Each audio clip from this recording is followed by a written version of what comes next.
So we have completed in mathematics till exercise 4.3. Now let's move on towards the exercise 4.4.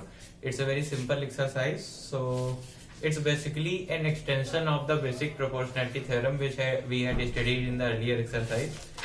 So let's first study some of the basic theorems, है ना? They are just extension of what we studied earlier, stated in some other way, है ना? बस उसी बात को कुछ अलग तरीके से बताने का प्रयास किया गया, पर इंपॉर्टेंट है तो पढ़ लेते हैं एक बार. जैसे कि थ्योरम 1 कह रही है the line drawn from the midpoint of one side of a triangle parallel to another side bisects the third side. तो ये तो सिंपल सी बात. सबसे पहले रिकॉल कर लेते हैं कि थेल्स थ्योरम क्या कहती थी. थेल्स थ्योरम या बेसिक प्रोपोर्शनैलिटी थ्योरम क्या कहती थी? तो थेल्स थ्योरम कुछ नहीं कहती थी. थेल्स थ्योरम ये कहती थी कि अगर ये एबीसी कोई ट्रायंगल है, एबी साइड से पी पॉइंट से कोई लाइन ड्रॉ करी गई है और इस लाइन को मतलब कट कर रही किसी भी पॉइंट, जरूरी नहीं है मिड पॉइंट हो. अभी हम थेल्स थ्योरम की बात कर रहे हैं फिर से, और ये पीक्यू है. तो सिंपल सी थेल्स थ्योरम क्या कहती, अगर ये पीक्यू पीसी के पैरेलल होगी, मतलब PQ is parallel to BC, तो AP upon PB equal to AQ upon QC. मतलब ये पीक्यू जो है ये दोनों साइड्स को बराबर रेशियो में डिवाइड करेगी अगर ये पीक्यू इस थर्ड साइड के पैरेलल होगी. यानी कि AP upon PB is equal to AQ upon QC. ये क्या है? By Thales theorem. By Thales theorem. ठीक है. अब यही इसी को थेल्स थ्योरम को ही बेसिक प्रोपोर्शनैलिटी थ्योरम भी हम कहते हैं. अब आगे बात आती है जो इस थ्योरम में बता रहा है. इस थ्योरम में ये बता रहा है कि अगर ये P, यहाँ पे ये नहीं था कि ये मिड पॉइंट है, यहाँ पे कोई भी ये रैंडम पॉइंट था, पर अब कह रहा है अगर ये P मिड पॉइंट होगा और ये PQ इस BC के पैरेलल होगी, तो इन दैट केस ये Q भी मिड पॉइंट होगा इस लाइन AC का. अगर ये P AB का मिड पॉइंट है तो Q भी मिड पॉइंट होगा AC का. ऐसा कैसे? तो अगर ये P मिड पॉइंट है AB का, तो मतलब ये साइड कितनी भी बड़ी हो, ये इसको 1:1 रेशियो में डिवाइड कर रहा होगा. मान लिया AB 10 सेंटीमीटर की है तो BP बराबर 5 है और AP बराबर 5 होगा. ठीक है, क्योंकि मिड पॉइंट है ना. तो मतलब कि ये एक है तो ये एक है, रेशियो की बात हो रही है ना, 1:1 का रेशियो है. ये 1:1 है और ये PQ पैरेलल टू BC है, ये दे रखा है. अब थेल्स थ्योरम से ये हमको पता है कि AP upon PB equal to AQ upon QC. यानी कि अगर AP अपॉन PB 1 है तो AQ अपॉन QC भी 1:1 पार्ट में डिवाइड हो रहा होगा. और इसका सिंपल सा तात्पर्य क्या है कि Q भी मिड पॉइंट है किसका? AC का, है ना. बस इतना सही. तो सिंपल से थ्योरम थी. Line joining the mid points of, अब अगली थ्योरम कह रही है मिड पॉइंट.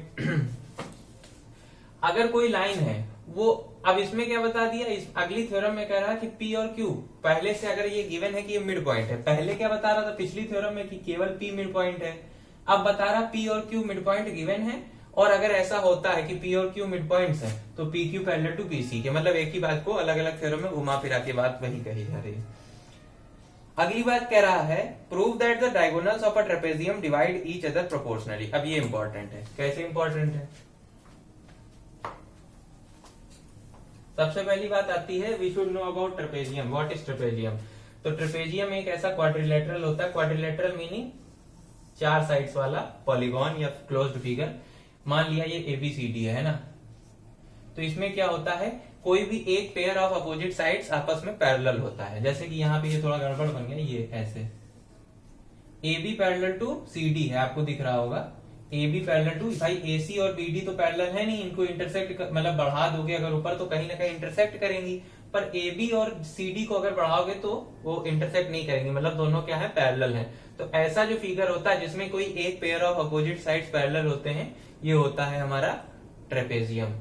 तो कह रहा है कि अगर कोई ट्रेपेजियम है तो उसकी जो डायगोनल्स होती हैं वो एक दूसरे को प्रोपोर्शनली डिवाइड करती हैं या इंटरसेक्ट कर, मतलब काट देती हैं, बराबर भागों में काट देती हैं या प्रोपोर्शनली डिवाइड करती हैं. इसका मतलब समझते हैं भाषा में, मतलब उसमें कंफ्यूजन नहीं रखते हैं, मतलब समझते हैं.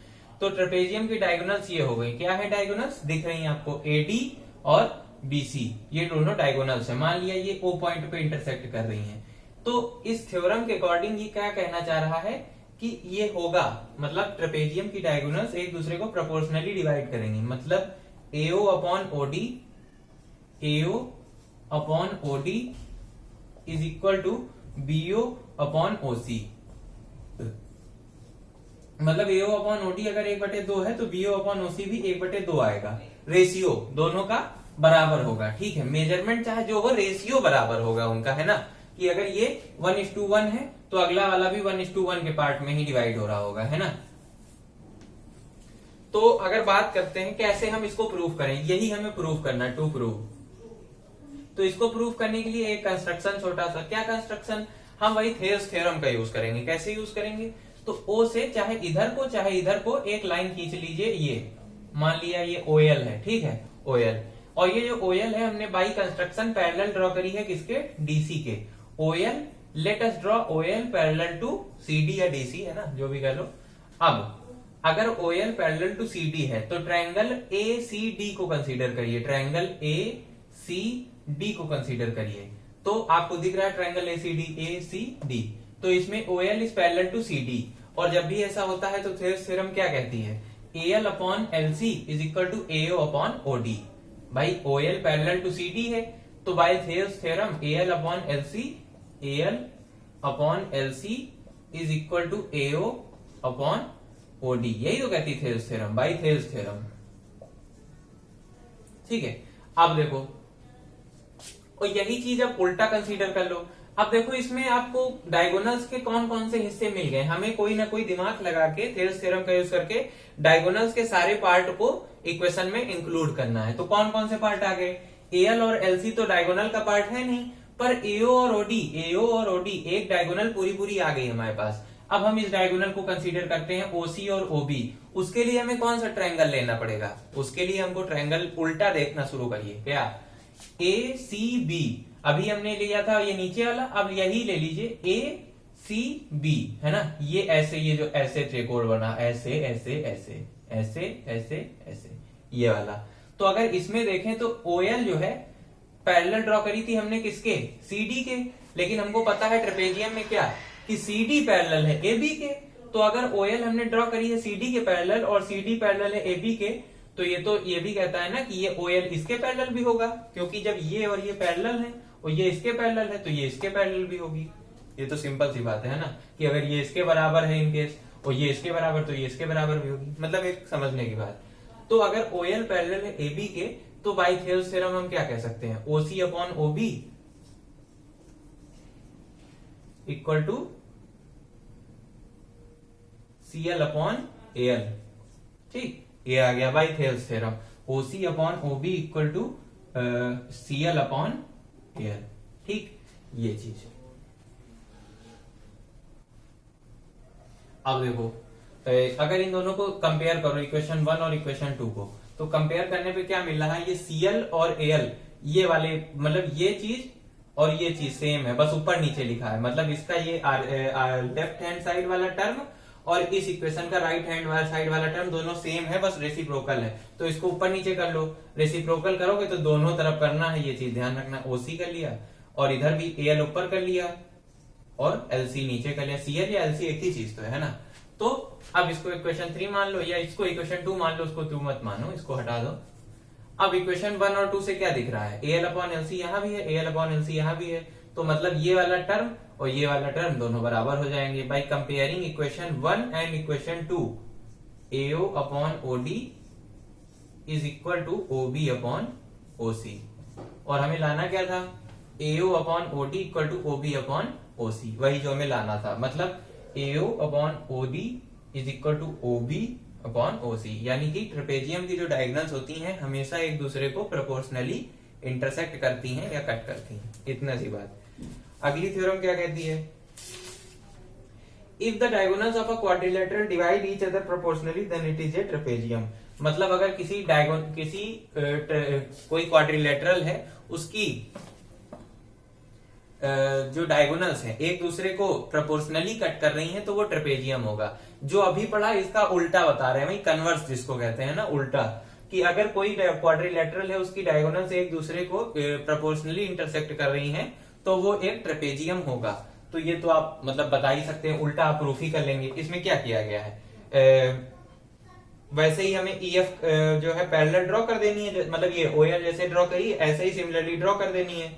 अब क्योंकि हमने पैरेलल ड्रॉ करी है तो DF upon FA equal to DE upon EB, but DE upon EB equal to CE upon EA from 1 and 2 we get thus in DCA D respectively, so that we can also basic trigonometry theorem FE is parallel to DC वही similar चीज की गई है, ऐसा ही मतलब शुरुआती तो वही रहेगा इसमें प्रूफ करने का। अगर इसके कन्वर्स को प्रूफ करने को कहा जाए कि अगर एओ, अब ये चीज इसमें हमें प्रूफ करनी थी, इस बार क्या हो जाएगा, ये चीज हमको गिवन है। क्या गिवन है कि डायगोनल्स एक दूसरे को इंटरसेक्ट कर रही है proportionally, AO upon OD equal to BO upon OC, ये चीज हमको गिवन है।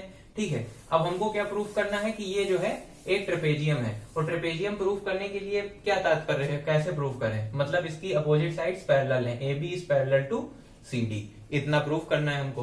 तो कंस्ट्रक्शन से क्या करो, ओएल ड्रॉ कर दो, पैरेलल किसके, सीडी के पैरेलल हमने ओएल ड्रॉ कर दिया। अब थेव्स थ्योरम क्या कहती है, AL upon L C equal to AO upon OD. ठीक है, ये हमने क्योंकि ओएल इसके पैरेलल ड्रॉ किया है सीडी के, हमको क्या दिखाना है कि CD parallel to A B है। ठीक है, अब ये थेव्स थ्योरम हो गई। अब यही थेव्स थ्योरम अगर इस ट्रायंगल में लगाओगे तो क्या हो जाएगी, मतलब ए सी बी में जैसे पहले लगाया था, तो क्या हो जाएगा,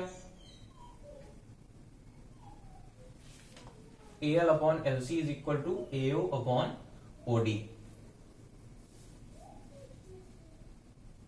और हाँ, अब हमको उस ट्रायंगल में मत लगाइए, पहले से हमको गिवन क्या, ये गिवन है हमको, और एओ अपॉन ओडी दोनों में है, तो एल अपॉन एल सी क्या लिख सकते हैं, L upon L C is equal to BO upon O C.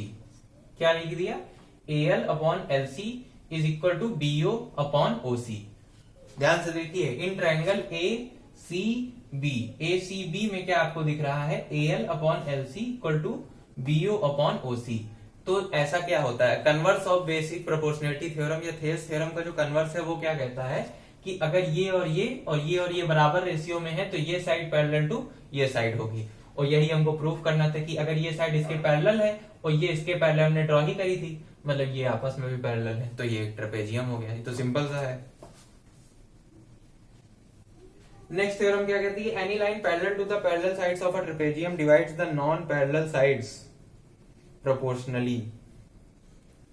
Any line parallel to the parallel sides of a trapezium divides the non-parallel sides proportionally. DE upon EA is equal to CF upon BF.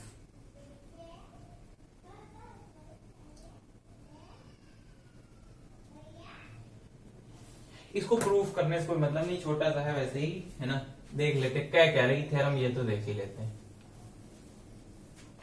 फिर से trapezium का ही है, trapezium का है वही basic proportionality theorem से related. कोई trapezium है, इसमें कह रहा है कि अगर ये भाई ये ट्रेपेजियम ABCD है अगर, तो ये AB पैरेलल टू DC है, ये हमको पता है AB पैरेलल टू CD होता है, ये मतलब ट्रेपेजियम में अपोजिट पेयर एक कोई वो पैरेलल होता साइड्स का।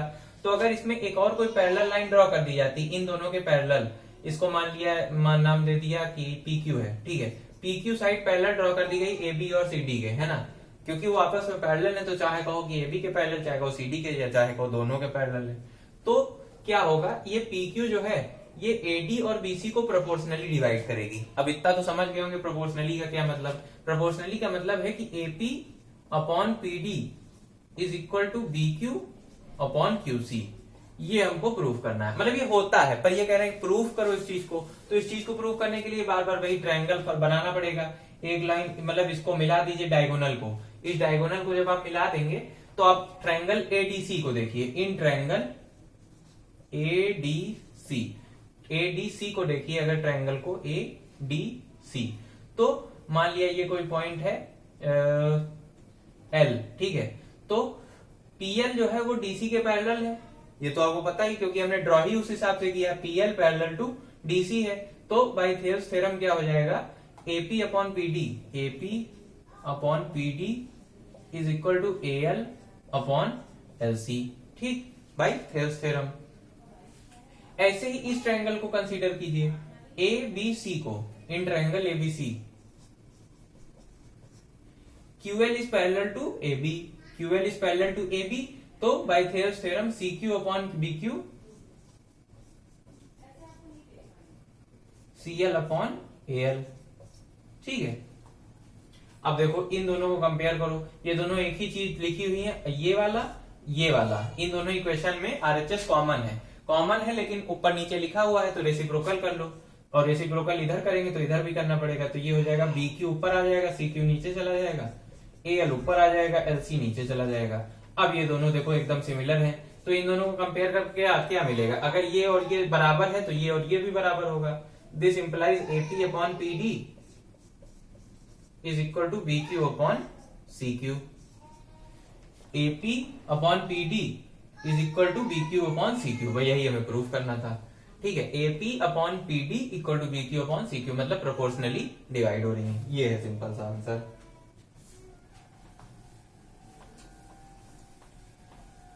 तो कुल मिला के ये थ्योरम्स कोई नई नहीं थी, मतलब बेसिक प्रोपोर्शनली थ्योरम को ही यूज करके मतलब उसके कैसे कैसे अप्लाई किया जा सकता है ये बताया गया है ना। एक और छोटी सी थ्योरम दे रखी, थ्योरम नंबर 6, कह रहा है if 3 or more parallel lines are intersected by a transversal, prove that the intercept made by them on the transversal are proportional। अगर कोई दो या तो 3 पैरेलल लाइंस है, मान लिया ये है या इनसे ज्यादा भी हैं, ठीक है, ये आपस में पैरेलल है, ठीक है, ये मान लिया पी क्यू है, ये मान लिया ए बी है, ये मान लिया एक्स वाई है, ठीक है, और ये इनको मत मानिए, ये तो लाइंस है ना, ये इंफिनिटी तक जा रही हैं, इसको मान लिया एल एम एन, ये एल एम एन लाइन्स है ना, तीनों आपस में पैरेलल हैं। अब कोई ट्रांसवर्सल है ए बी और सी डी है ना, एक ट्रांसवर्सल लाइन ये है और ये एक ट्रांसवर्सल लाइन है, ठीक है, A B and C D. अगर ये दोनों लाइन इन पैरेलल लाइंस को इंटरसेक्ट कर रही हैं, ट्रांसवर्सल का meaning exactly I don't know, but I think कि उन लाइंस को कहते हैं जो एक ही प्लेन में ड्रॉ की जाती है, मतलब एक प्लेन में, जब आप वो पढ़ेंगे कोऑर्डिनेट 3D ज्योमेट्री वाला, तब आपको प्लेन पढ़ना पड़ेगा, ठीक है। तो 3 or more parallel lines are intersected by 2 transversal, prove that the intercept made by them on the transversal are proportional। अब इंटरसेप्ट जो ये प्रोपोर्शनल, मतलब ये बना रहे हैं इंटरसेप्ट, यानी कि ये मान लिया ये पी क्यू आर है और ये क्या है एक्स वाई जेड है ना। तो इसका क्या कहने का तात्पर्य है कि अगर कोई 3 पैरेलल लाइंस हैं या 3 से ज्यादा हैं और उनको कोई 2 ट्रांसवर्सल लाइंस कट कर रही हैं, मतलब इंटरसेक्ट करते हुए निकल रही हैं, तो जो इंटरसेप्ट बनाएंगी, इंटरसेप्ट मतलब ये पी क्यू, मतलब जो हिस्से बनाएंगे छोटे छोटे उन पैरेलल लाइंस के बीच में जो कट करेंगे हिस्से, जैसे कि ये पी क्यू हो गया, मतलब इन्हीं ट्रांसवर्सल के जो हिस्से होंगे P Q, Q R, X Y, Y Z, ये आपस में प्रोपोर्शनल होंगे। प्रोपोर्शनल होने का तात्पर्य P Q upon Q R is equal to X Y upon Y Z, बस यही तात्पर्य है, P Q upon Q R equal to E F upon F G. हाँ, इसमें ई एफ माना गया हमने, एक्स वाई जेड माना X Y upon Y Z, बस इतना कह रहा, P Q upon Q R equal to X Y upon Y Z होगा, इतना सा हमको इसमें बताना है।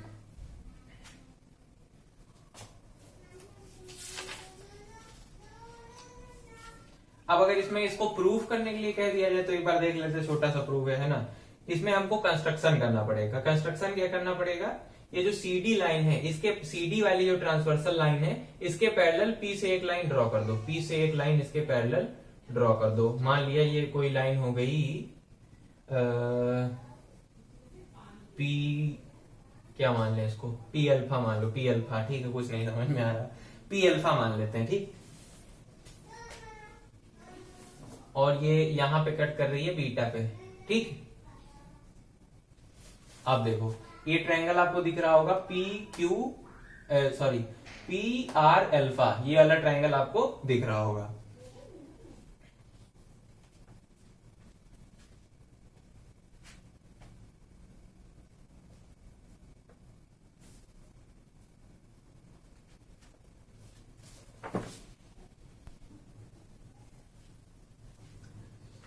तो बाय कंस्ट्रक्शन हमने पी अल्फा को जो है सीडी के पैरेलल ड्रॉ कर दिया, सिंपल सा इतना सा कंस्ट्रक्शन करना है, और इस पॉइंट को मान लिया बीटा, इस पॉइंट को मान लिया अल्फा। अब क्या देखना है, ये थोड़ा सा अलग टाइप का प्रूफ है। अलग टाइप का क्या, हमको प्रूफ करना है कि P Q upon Q R is equal to X Y upon Y Z.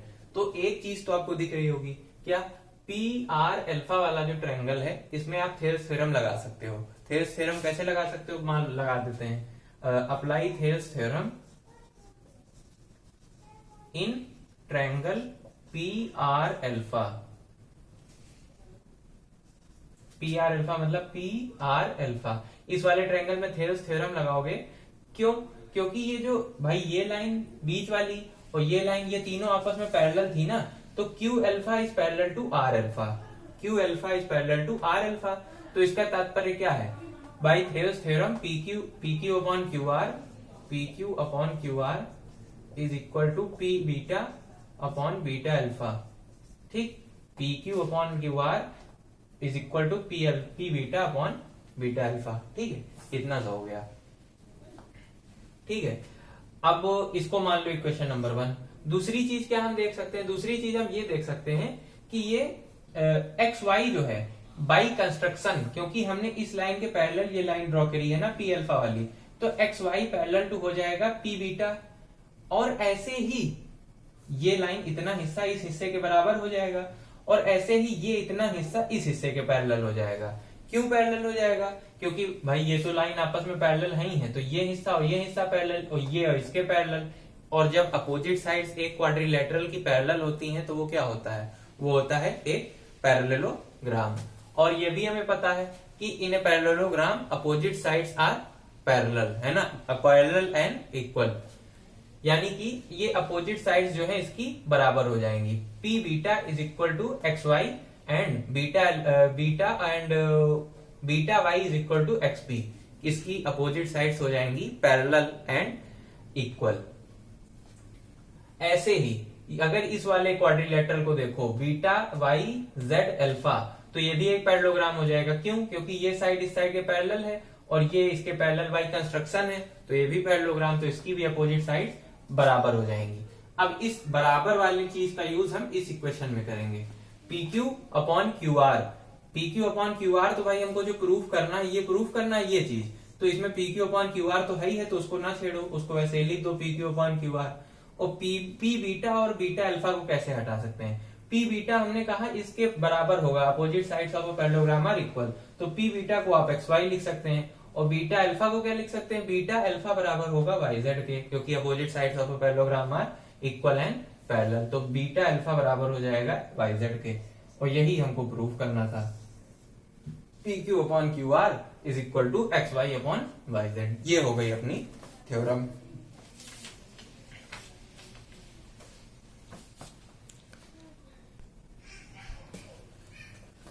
So now when we have learned the theorems of this exercise 4.4, so there are only 3 example exercise you will have to done